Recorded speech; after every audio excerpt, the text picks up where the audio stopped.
Hi, my name is Cyrus R.O., and this is the second entry to my sort of series of demo makeovers where I'm basically taking a record worth of demos that I had written and ready to be recorded professionally from years ago. That record never happened, so I am going through song by song and taking the old demos I did and kind of working on them until they're up to my standards for release now. I've put one out so far. This is the second one. I'm really excited about this one because it's probably my favorite track from the record, or arguably so. And yeah, we're going to start. I'm just going to listen to it and speak some thoughts. It's called Walked In.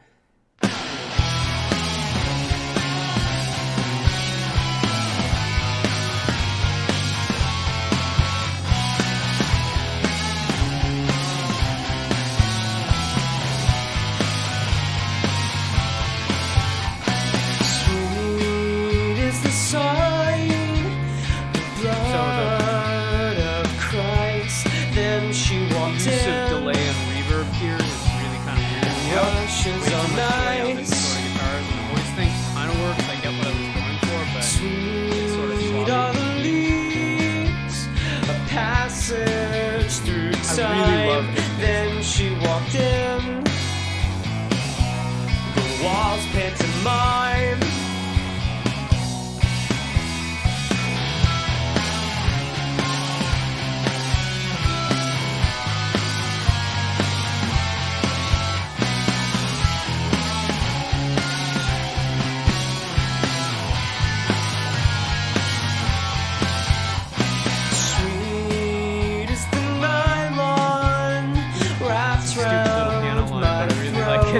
Or anyone else's.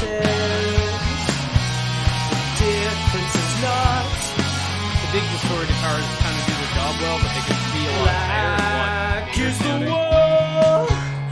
Emotions, a dog, and we're far from the crowd. Nighting and vile. Sometimes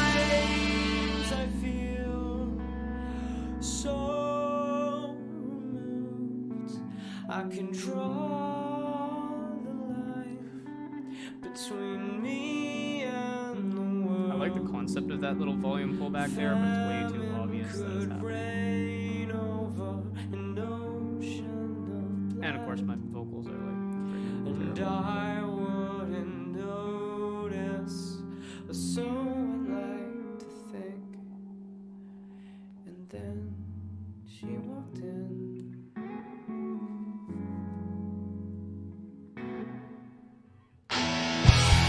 I do like that.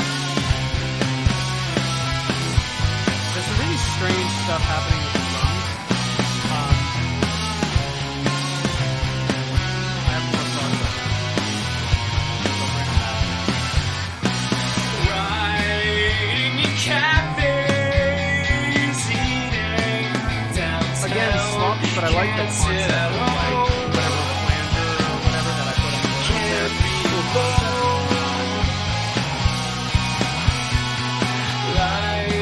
Can be strange, and sadness, a gift meant to inspire. The context of thought, at least I tell myself to feel better about idling about and I'm losing sleep and I'm straining to eat and I can't write and I can't speak and there's no privacy. I really like that Christmas thing, but I just happened to be there's no direction, or maybe it's just me checking out.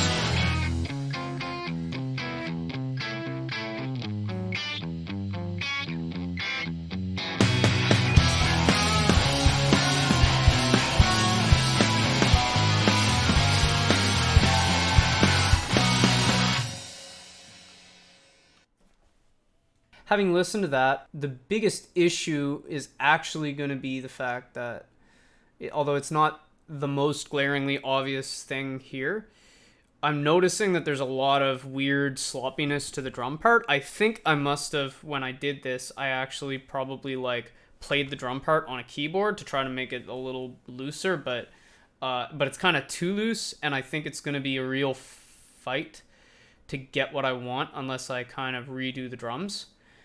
Now the problem is, if I redo the drums, I'm probably going to have to redo everything.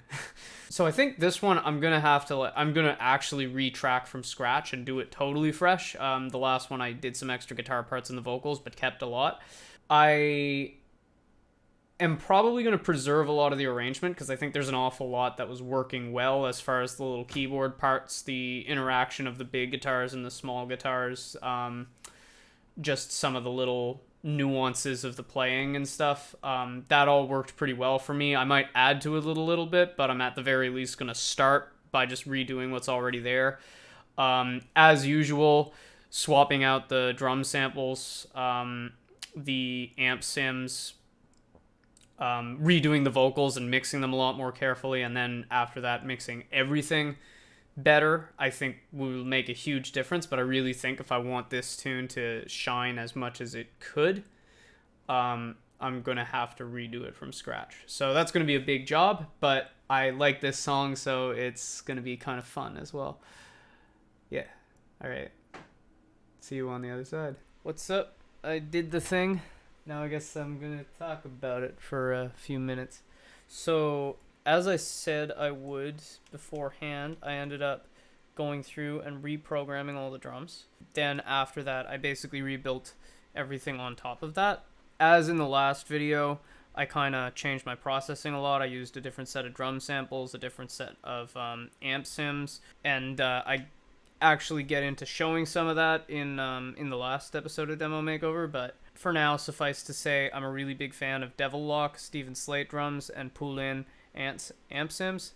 I also redid the vocals, of course, which is always huge. The arrangement, I didn't change very much, as I said. I kind of, like, most of these layers are all kind of duplicates of what was already there. There's, like even like the bass line's pretty much the same. I kind of spiced it up a little bit, but it's the same more or less.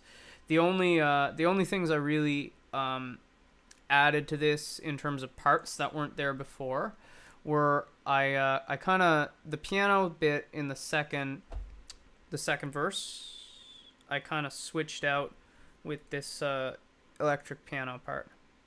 It's like,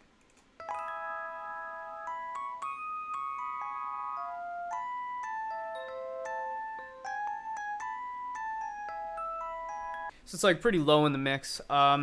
Do I like it better than the original piano part? I think overall it adds more to the mix, but there is a nice moment that OG piano had that I'm almost missing with this. So I'm not sure. I don't wish that I had still added it in, but anyway, I'm recording this on Friday night, so whatever. It's done now. And yeah, the other thing, I also added another rhythm guitar that's sort of doubling the single coil rhythm guitar that's going through the whole thing, but not always. It kind of changes throughout, and it's not always there. I kind of double certain parts to really accentuate, so it's like,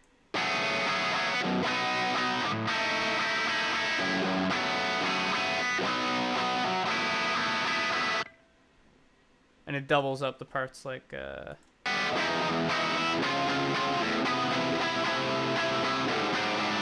quite a contrasting tone too with the OG rhythm guitar, which is like,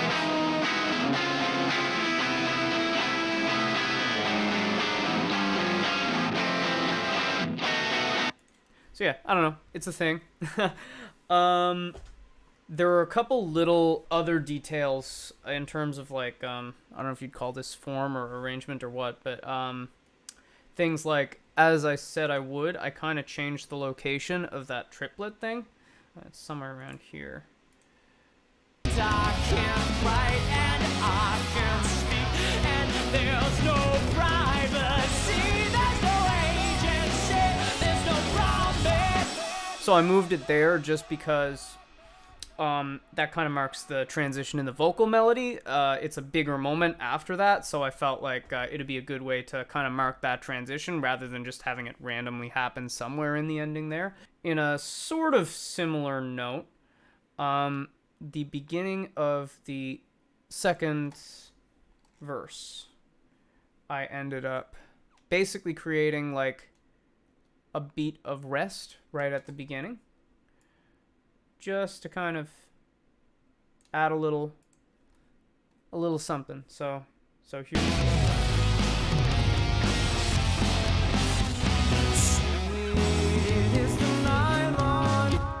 So it's a certain something, you know.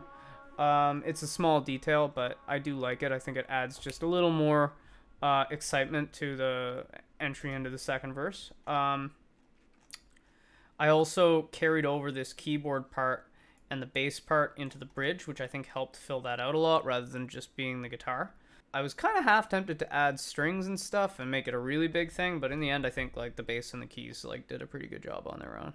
Now, the other thing that I kind of did here that was a little different with the vocal processing, there's no reverb on the Vox. Actually, there's no reverb on anything in this entire session.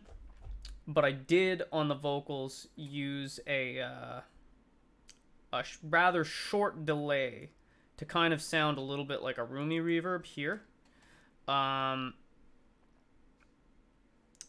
I think it still creates a certain sense of space and avoids the grossness of bone dry vocals while maintaining the kind of in-your-face sort of claustrophobic feeling of this song.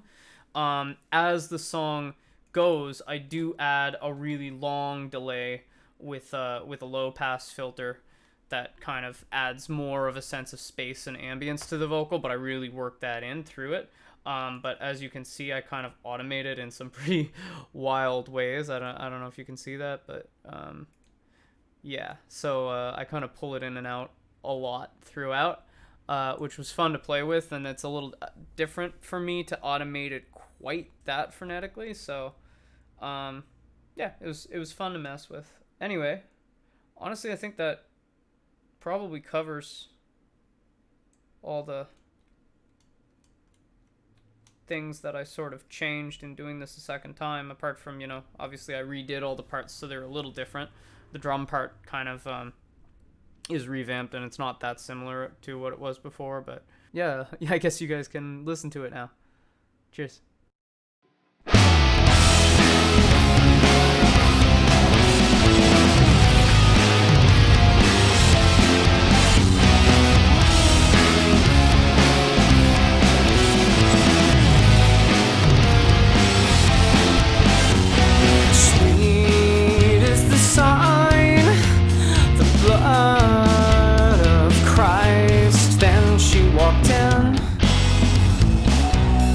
Brushes on ice,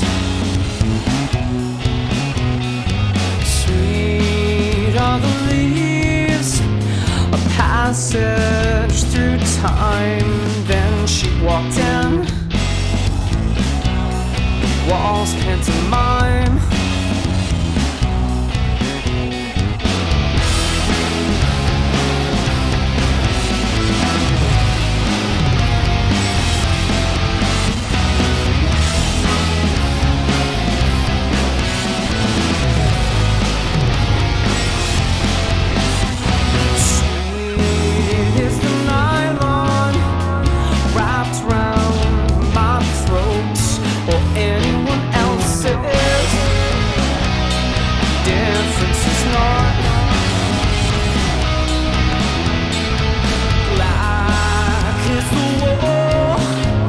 Emotions, a dog, and we're far from the crowd.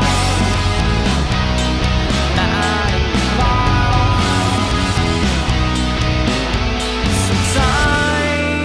Sometimes I feel so alone.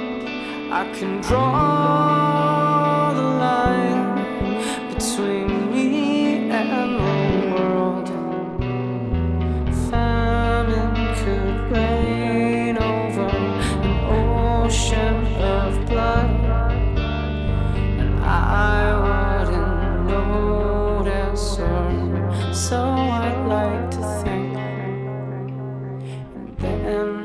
She walked in